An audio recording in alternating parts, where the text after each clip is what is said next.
তেহরানের সামরিক ঘাঁটির চারপাশ নিস্তব্ধ। রাতের অন্ধকারে হঠাৎ এক ধাতব দৈত্যের মতো আকাশে উড়ল ইরানের নতুন সুপার হেভি ড্রোন গাজা। এটি ইরানের সামরিক শক্তির এক নতুন প্রতীক হয়ে উঠছে। তা শুধুমাত্র ইরানের অস্তিত্ব রক্ষা নয়, বরং প্রযুক্তিগতভাবে দ্রুত এগিয়ে যাওয়ার একটি শক্তিশালী বার্তা পাঠিয়েছে বিশ্বের কাছে।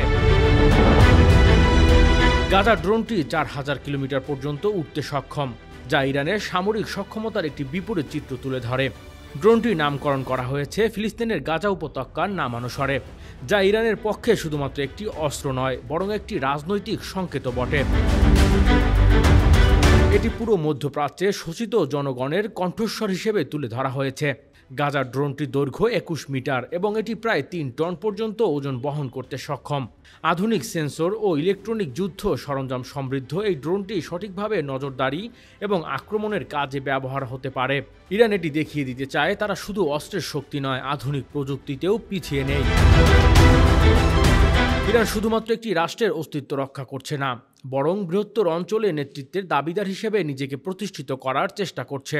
গাজা ড্রোনটি ইরানের সেই কৌশলেই একটি অংশ, যা তাদের প্রযুক্তিগত আধিপত্যের প্রমাণ হিসেবে বিশ্বে চিহ্নিত হচ্ছে। Report, metro TV.